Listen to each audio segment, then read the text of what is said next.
డబ్బు, అనారోగ్యం, ఉద్యోగం, వ్యాపారం అప్పులతో బాధపడుతున్నారా? వెంటనే జేకేఆర్ గురువు గారికి కాల్ చేసి ఈ వెబినార్ లో జాయిన్ అవ్వండి. నమస్తే, వెల్కమ్ టు సుమన్ టీవీ. ప్రస్తుతం మనతో పాటు స్టూడియోలో మోటివేషనల్ స్పీకర్ జగ్గయ్య గారు ఉన్నారు. వీరితో ఈరోజు కొన్ని విషయాల గురించి డిస్కస్ చేద్దాం. హలో సార్, నమస్తే. నమస్తే అమ్మ.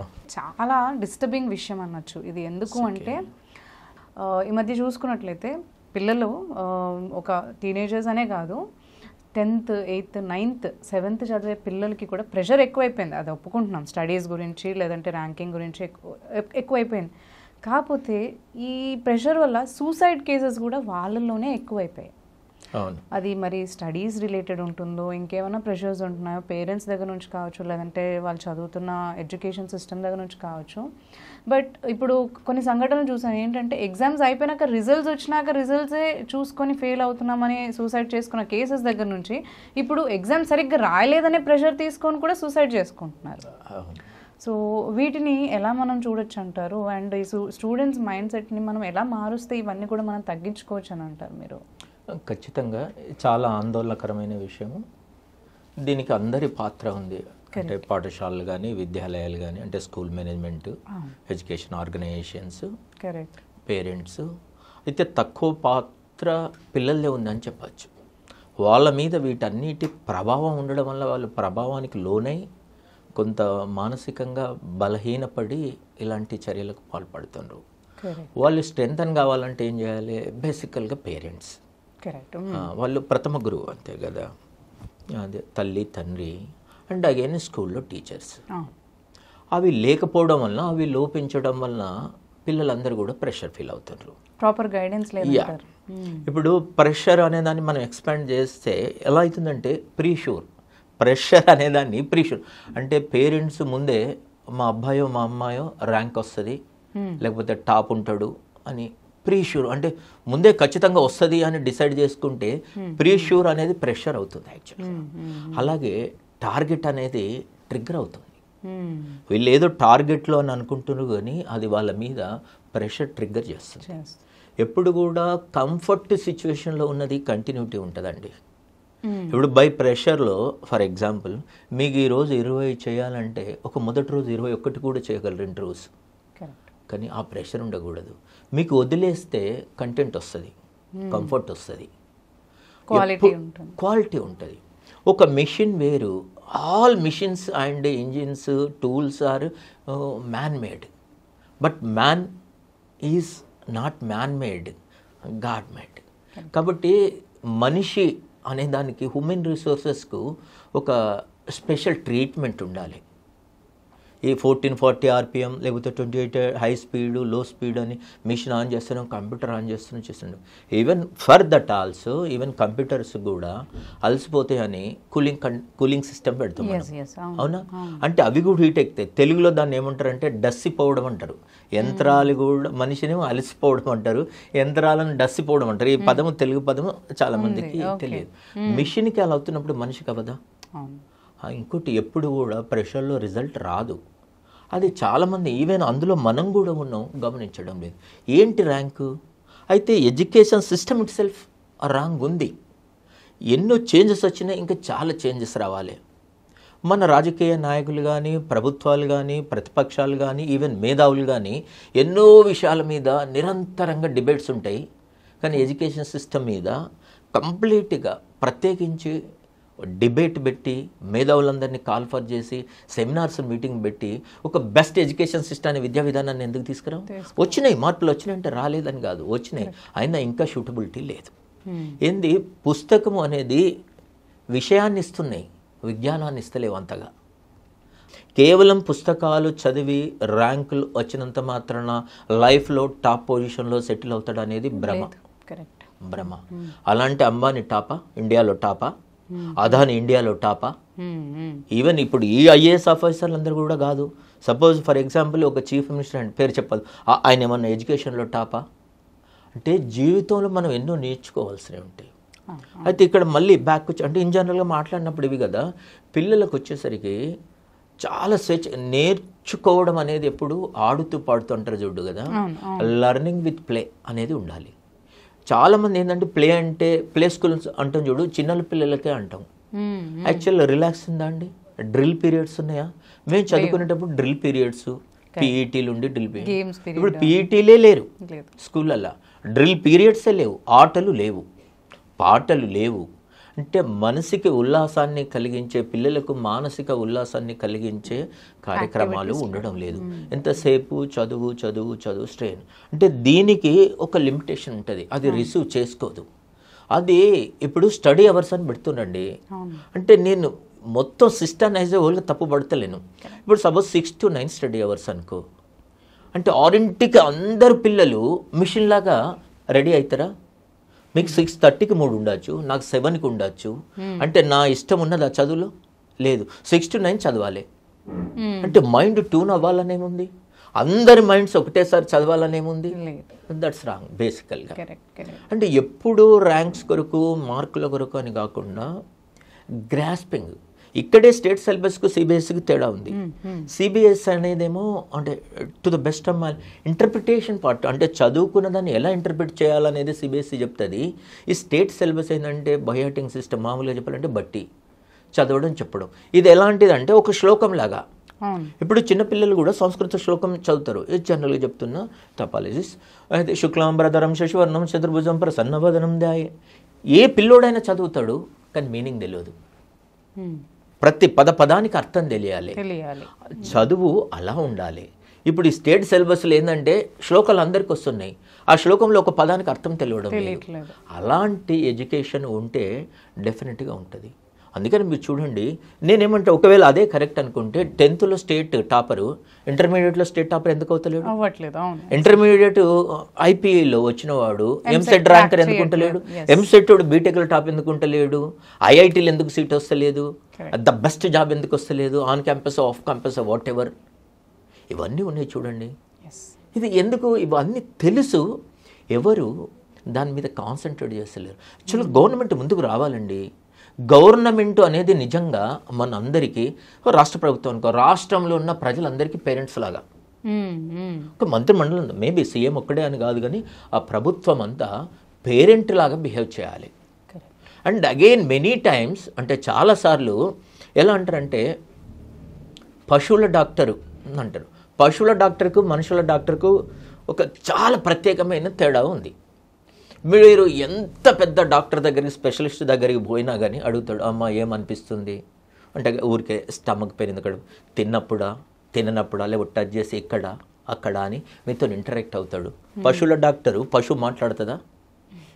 మాట్లాడదు, అయినా ట్రీట్ చేస్తాడు. అంటే ఎలా ఉండాలంటే గవర్నమెంట్ ఒక్కొక్కసారి పబ్లిక్ ఏం అడుగుతుండ్రు, ఏం చెప్తుండ్రు అనేది అవసరం లేకుండా కూడా వాళ్ళకి ఏం అవసరమో అనేది గవర్నమెంట్ పబ్లిక్ రిస్క్లోకి రా. They are guardian, they are parent, మనకు రక్షణ, అన్నీ వాట్ నాట్. అందుకనే ఎన్నుకున్నాం. ఆ ప్రభుత్వాలు కొంత అట్లా వీక్ ఉన్నాయి. ఎప్పుడు టార్గెట్ పెట్టి ప్రెషర్ పెడితే ఇలాంటివి వస్తాయి. ఒత్తిడికి లోనవుతుండు. ప్రతి వాళ్ళు టాప్ అంటే ఏమండి, నంబర్ 1 అనే ర్యాంక్ ఒకటే ఉంటుంది కదా లక్షల విద్యార్థులల్లా. మరి ప్రతి వాళ్ళు ఆ 1 రాలేదనుకుంటే ఎట్లా? సెకండ్ అయినా కూడా బాధపడుతుంది చూడండి. అంటే ఈ లెక్కన అంటే జనరల్ థింగ్స్ ఇంకా తర్వాత వెళ్దాం. మరి ఏ పేరెంట్ ఏ స్టూడెంట్ హ్యాపీగా ఉన్నారు అంటే ఈ లెక్కన ఓన్లీ ఫస్ట్ ర్యాంక్ వచ్చిన స్టూడెంటే హ్యాపీగా ఉన్నాడు. సెకండ్ ర్యాంక్ వచ్చిన వాళ్ళు కూడా ఏమనుకుంటున్నారు, మా అబ్బాయో అమ్మాయో ఫస్ట్ ర్యాంక్ వస్తే బాగుండు అని అనుకుంటున్నారు. Is it correct? తప్పండి. మనం ఆలోచించే ధోరణిలో చాలా లోపభూయిష్టత ఉన్నది. విద్యా విధానంలో లోపభూయిష్టత ఉంది. ఏవో చెప్తాడండి, అంటే ఎక్కడ సూటబిలిటీ ఉందో కొంత నాకు తెలియదు. ఇప్పుడు ఏదో తెలుగులో చెప్తున్నాం, బీజగణితం, ఆల్జిబ్రా అని, స్టాటిస్టిక్స్ అని, లాజిక్, ఇవన్నీ లగారిథమ్స్ అని, ఇవన్నీ ప్రాక్టికల్ లైఫ్లో ఎంతమందికి అవసరమో, ఎక్కడ అవసరం అవుతుంది అనేది తెలియడం లేదు. అంటే నేనేమంటా అంటే చదువులు జీతం కొరకు చదువుతున్నట్టున్నాయి కానీ జీవితాన్ని ఇస్తలేవు, జీతాలను ఇస్తున్నాయి. అంటే జీతాలను ఇస్తున్నాయి అంటే చదవాలి, ఉద్యోగంలో చేరాలి, నెల నెల జీతాలు పొందాలి, వీకెండ్స్ ఎంజాయ్ చేయాలి, ఓకే ప్రేమే ఉంటే తల్లిదండ్రులను పట్టించుకుంటూ లేక. ఇప్పుడు ఎలా అయిందంటే పిల్లలు చదువు ఏం చెప్తుంది, బాగా స్కాలర్ కూడా నీ ఫ్యామిలీ ఏంటి అని అంటే చాలామంది నేను నా భార్య పిల్లలు అని చెప్తున్నారు, తల్లిదండ్రులు చెప్తలేడు. Is it a family? No. అలాంటి ఆలోచన విధానం ఎక్కడి నుంచి వస్తుందండి? ఎడ్యుకేషన్ సిస్టమ్ నుంచి వస్తుంది. వాస్తవానికి చాలామంది పేరెంట్స్ని కూడా అంటారు, నో డౌట్. కానీ స్టూడెంట్ పేరెంట్ కన్నా ఎక్కువ స్కూల్లోనో కాలేజీలోనే ఉంటుండు. వీళ్ళు ఎంతసేపు జీతం వస్తుందండి. నేనేమంటా, ఇంకా ఎస్పెషల్లీ గవర్నమెంట్ ఆర్గనైజేషన్లో మీరు ఏమి చేసినా చేయకున్నా జీతం వస్తుందండి. మిమ్మల్ని ఏమి చేయలేరు. నేను చెప్తున్నా కదా, నేను గవర్నమెంట్ సెక్టర్లో పనిచేసి వచ్చినవని కదా, ఏమి చేయకున్నా జీతం వస్తుంది. మహా అయితే ట్రాన్స్ఫర్స్ అడ్డంగా అంటారు చూడు, ఎక్కడో లోపలికి ఉన్న ప్రాంతాలలో కష్టమైన డిఫికల్ట్ సెంటర్స్లో వేస్తారేమో కానీ ఉద్యోగం పోదు, అంటే జీతం వస్తుంది. బట్ నీకు సంతృప్తి అనేది సో బ్యూటిఫుల్గా పర్ఫామ్ చేసినప్పుడు వస్తుంది.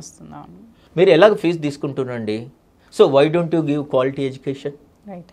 ఇప్పుడు మీరు స్కూల్ యాజమాన్యం ఎలాగ మీరు అన్నంత ఫీజు ఇస్తున్నావు, ఎందుకు ది బెస్ట్ ఇవ్వవు? అది అక్కడ పోతుంది. అయితే ఎవ్వరు కూడా అత్యాశలకు వెళ్ళకండి, స్వేచ్ఛ ఇవ్వండి, ఎగురుతుందండి. దీనికి నేనేమంటా అంటే, వాళ్ళు ఏదో చిన్న ర్యాంక్ రాకపోతే, ఒక మార్క్ తక్కువ వస్తే, ఒక పర్సంటేజ్ తక్కువ వస్తే, పేరెంట్స్, చుట్టుపక్కల ఉన్న స్టూడెంట్స్, స్కూల్ యాజమాన్యం కూడా ఒక రకంగా నీవు నేరస్తుడివి అన్నట్టు ఇట్లా ఏలు పెట్టి చూస్తుంది. అది తప్పు. మొన్న సంక్రాంతి సందర్భంగా పతంగులు ఎగురితే రెక్కలు లేని పతంగి స్వేచ్ఛగా గగనాన ఎగురుతుంది. కానీ ఏదన్నా ఇబ్బంది కలిగినప్పుడు రెక్కలు తెగిన పక్షిలాగా మనసు విలవిలలాడుతుండు. ప్రాణం లేని పతంగి అంత స్వేచ్ఛగా ఎగురుతుంది, తనకే మనసున్నట్టు ఉల్లాసంగా. ఏదో చిన్న ప్రాబ్లం వస్తే రెక్కలు ఉడిగిపోయినట్టు, ఏదో పక్షికి కదా రెక్కలు తెగి కింద పడినట్టు మనసు ఆలోచిస్తుండు. అన్నీ మెటీరియలిస్ట్గా ఉండదండి. ఒక మనసుకి ఆనందం పొందడానికి ఈ మెటీరియలిస్టిక్ థింగ్స్ పనిచేయవు. హయ్యెస్ట్ మార్క్స్ వచ్చినాయి, అది ఆనందాన్ని ఇవ్వదు నా లెక్కలో, అది క్షణికం. అవి టాస్క్లు అండి. That is not the life. జీవితంలో ఎన్నో ఉంటాయి, అదొక టాస్కే. మనం అలా తీసుకున్నప్పుడు సక్సెస్. నేనేమంటే, మీకు 100 కోట్లు లాటరీలో తగిలిందండి, ఇంకా అంతేనా జీవితం? ఎంజాయ్ చేయడానికి మీకు ఇంకొకటి ఏదో ఉండాలి కదా, అది మనసుకు సంబంధించింది. అంటే నీ వాళ్ళు అనేవాళ్ళు నీ ఫ్రెండ్సా, నీ పేరెంట్సా, నీ ఫ్యామిలీ, నీ కొలీగ్సా, ఇవి ఎక్కడి నుంచి వస్తున్నాయి? సైకాలజీ అంటే మన మనసు, మన హృదయము, ఎమోషన్స్, ఇవన్నీ. ఎమోషన్స్ పంచుకోవడానికి పేరెంట్స్ రెడీగా లేకపోతే ఎట్లా? ఎంతమంది స్వేచ్ఛగా స్టూడెంట్స్ ఇంటరాక్ట్ అవుతున్నారండి పిల్లలతోటి? ఎంతసేపు ఏం చదివినావు, ఎప్పుడు చదివినావు, నిన్న చదివినావా, హోంవర్క్ చేసినావా, ఎన్ని మార్కులు వచ్చినాయి, అసైన్మెంట్లు ఎంత వచ్చినాయి, ఇంటర్నల్ ఎంత, ఇవేనా? ఇంటరాక్షన్ విత్ స్టూడెంట్స్ అంటే అదే కాదండి. అదొక పాయింట్. మిగతా విషయాలు కూడా మాట్లాడాలి. నువ్వు ఎందుకున్నావు అనాలి. ఊరికే డల్గా ఉంటే ఏమైందమ్మా అని అడగాలి, స్టూడెంట్ ప్రాబ్లం ఏందని అడగాలి. పేరెంట్స్ కూడా రాగానే కమాన్ అంటారు, ఎంతో టీయో స్నాక్స్ ఇస్తున్నారు, బూస్టో క్యాంప్లను వాట్ ఎవర్ ఇచ్చేసి చదవండి. అమ్మ పొద్దస్తమానం స్కూల్లో ఉండి చదివచ్చిన పిల్లోడు మరి అమ్మ ప్రేమను ఎప్పుడు పొందాలి, నాన్న ప్రేమను ఎప్పుడు పొందాలి, ఆయన ఎప్పుడు రిలాక్స్ అవ్వాలి? రిలాక్స్ అవుతే కదా మళ్ళీ లోపలికి వెళ్ళేది. ఇన్పుట్స్ ఎప్పుడు వస్తాయమ్మా? నీకు కాస్త రిలాక్స్ అయితే మళ్ళీ ఇది రిసీవ్ చేసుకుంటుంది మెదడు.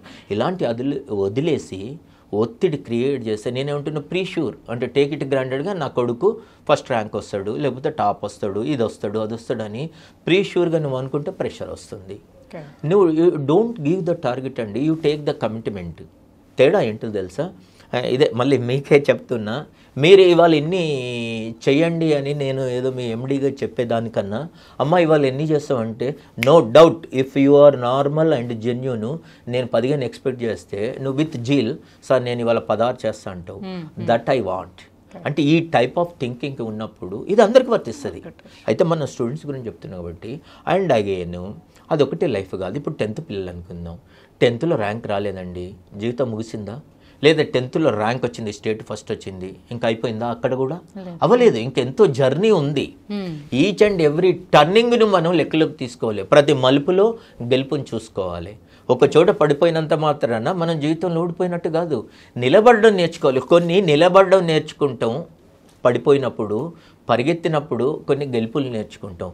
ప్రతి మలుపు మనకు జీవితాన్ని నేర్పుతుంది. పిల్లలైనా, స్టూడెంట్ యాజమాన్యమైనా, ప్రభుత్వమైనా, పేరెంట్స్ అయినా ఇలా తీసుకోండి.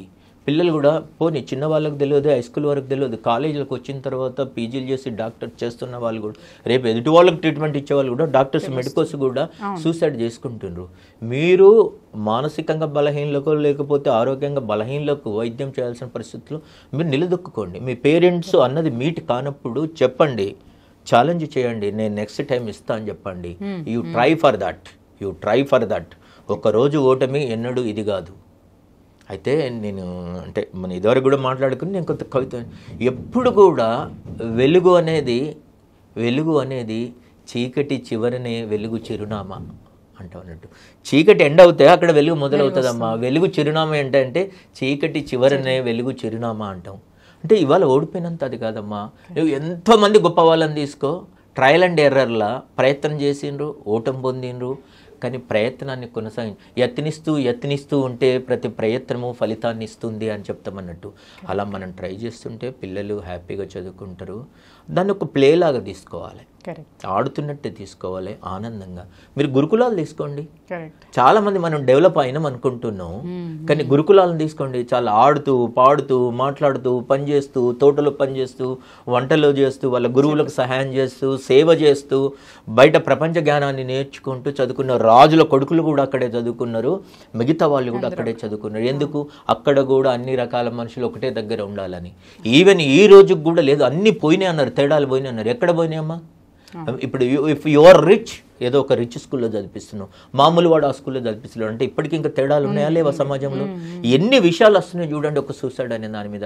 అంటే సైకలాజికల్గా మన మానసికంగా ఆలోచించే ధోరణిలో మార్పు వస్తే ఇది ఉంటాయి.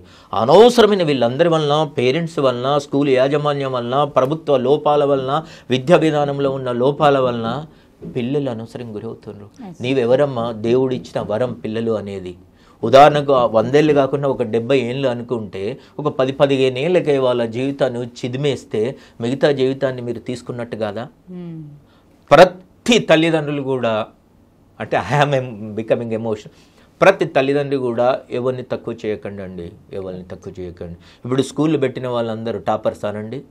మామూలుగా పాత జోక్ ఉంది చూడండి, ఫెయిల్ అయిన వాళ్ళంతా స్కూల్ పెట్టినరట, బాగా ర్యాంకర్స్ అంతా అలా టీచర్లుగా చేరినరట అని. అందుకనే ర్యాంకరే గొప్పోడు అని అనుకోవడానికి వస్తే మంచిది, రావాలని అనుకోవడం మంచిది. ఎప్పుడూ కూడా ఎలా ఉండాలంటే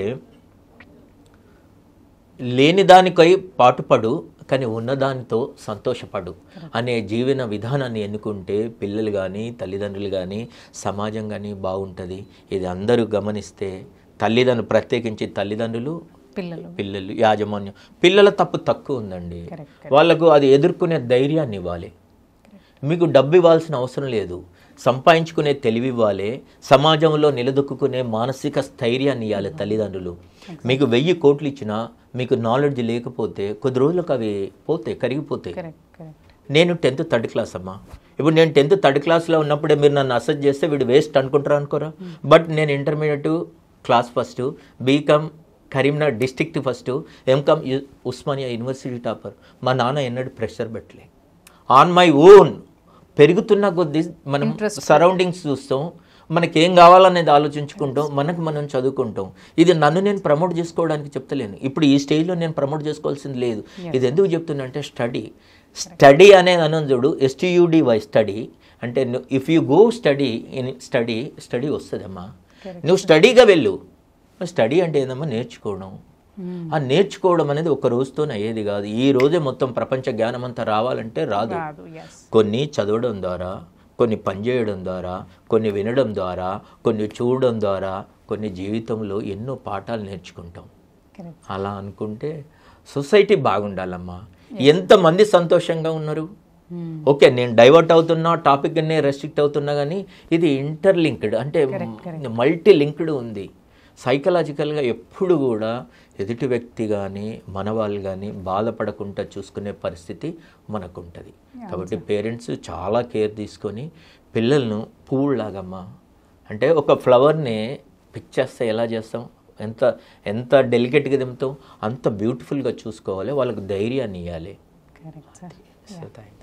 థ్యాంక్ యూ అమ్మా.